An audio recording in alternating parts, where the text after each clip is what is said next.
جب اللہ کی راہ میں مال خرچ کرنے کی بات آئی تو ایک بہت بڑی رکاوٹ ہے جو مال خرچ کرنے سے روکتی ہے، وہ سود کی لعنت ہے کہ جب انسان یہ تصور کر لے کہ میں 1,00,000 روپے اگر بینک میں رکھوا دوں تو مجھے سالانہ 7,000 روپے یا 10,000 روپے مل جائیں گے، اور اگر 2.5 لاکھ روپے رکھوا دوں تو مجھے کتنے مل جائیں گے۔ وہ جب یہ تصور میں مبتلا ہو جائے تو پھر 1 کروڑ میں سے 2.5 لاکھ روپے زکوٰۃ دیتے وقت اس کا دل ہل جاتا ہے، شیطان اس کو بہکاتا ہے۔ غریب کی امداد کرتے ہوئے یا بغیر سود لیے قرض حسنہ دیتے وقت اس کا دل نہیں چلتا، وہ اسی حساب کتاب میں ہوتا ہے کہ میں اس کو 1 لاکھ روپے دے رہا ہوں تو مجھے اتنے مل سکتے تھے۔ تو قرآن مجید فرقان حمید نے سودی نظام کی مذمت فرمائی، اور حقیقت یہ ہے کہ آج جو غریب کے لیے ہمدردی نہیں پائی جاتی، اس کی سب سے بڑی وجہ دنیا کی محبت ہے، اور دنیا کی محبت پیدا ہوتی ہے سودی نظام سے۔ آج کل تو لوگ کسی کو قرضہ دیتے ہیں اور وہ اگر تاخیر کرے اور پھر اس پر وہ سود نہ بھی لیں تو نعوذ باللہ من ذالک یہ جملہ کہہ دیتے ہیں کہ میں نے تجھے اتنے روپے دیے تھے، ارے تم نے اتنے دنوں کے بعد دیا، اگر یہ بینک میں رکھ دیتا تو مجھے اتنے مل جاتے۔ نعوذ باللہ من ذالک۔ ارشاد فرمایا الذین یأکلون الربا، وہ لوگ جو سود کا لین دین کرتے ہیں،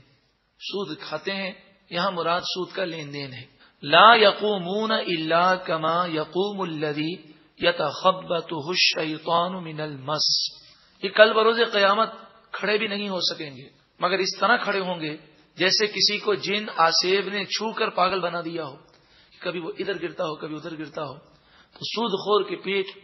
بڑے بڑے کمروں کی طرح ہوں گے، اور ان میں سانپ اور بچھو ہوں گے جو انہیں ڈنک مار رکھے ہوں گے، اور ٹرانسپیرنٹ ان کے پیٹ ہوں گے، باہر سے اندر کا منظر لوگوں کو نظر آ رہا ہوگا، اور اس سانپ اور بچھوؤں کے بوجھ کی وجہ سے وہ کبھی ادھر گرتے ہوں گے کبھی ادھر گرتے ہوں گے۔ یہ سود خوروں کی پہچان ہے۔ ذالک بانہم قالوا انما البیع مثل الربا، یہ اس وجہ سے کہ انہوں نے کہا کہ تجارت سود ہی کی طرح ہے۔ آج بھی ایسے لوگ ہیں، وہ کہتے ہیں بڑی عجیب بات ہے، 1,00,000 روپیہ اگر ہم بزنس میں لگائیں تو ایک سال میں 7,000 تو کیا کئی ہزار کما لیں، اور اگر ہم کسی کو قرضہ دیں کہیں بینک میں رکھوائیں اور ہم پورے سال میں کچھ بھی نہ کمائیں تو وہ سود کو اور تجارت کو ایک دوسرے جیسا سمجھتے ہیں، لیکن دونوں میں بہت بڑا فرق ہے۔ وَأَحَلَّ اللَّهُ الْبَيْعَ وَحَرَّمَ الرِّبَا، اور اللہ نے تجارت کو حلال قرار دیا اور سود کو حرام قرار دیا۔ حلال اور حرام ایک جیسے نہیں ہو سکتے، کتنا پیارا انداز ہے، حلال اور حرام ایک جیسے نہیں ہیں، جب ایک جیسے نہیں تو ایک دوسرے پر قیاس بھی مت کرو۔ فَمَنْ جَاءَهُ مَوْعِظَةٌ مِّن رَبِّهِ، بس جس کے پاس اس کے رب کی نصیحت آ جائے، فَانْتَهَا،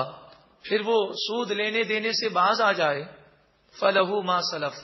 تو اس کے لیے معاف ہے جو پہلے وہ لے چکا۔ یہ جب آیت کریمہ نازل ہوئی اور سود کو حرام کر دیا گیا تو فرمایا گیا کہ جن مسلمانوں نے پہلے سود کو لیا ہے، اب اس آیت کے نازل ہونے کے بعد وہ اب بچ گئے تو باقی جو سود انہوں نے لیا ہے وہ معاف ہو گیا۔ لیکن آج سے 1400 سال پہلے یہ آیت نازل ہو چکی ہے۔ اب اگر کوئی سود کا لین دین کرتا ہے اور پھر توبہ کرتا ہے تو وہ سارا سود اسے واپس کرنا ہوگا، اور اگر اصل مالک اسے پتہ نہ ہو تو پھر وہ سود کی رقم بغیر ثواب کی نیت کے غریب کو دینی ہوگی۔ وَأَمْرُهُ إِلَى اللَّهِ، اور اس کا معاملہ اللہ کے سپرد ہے۔ وَمَنْ عَادَ،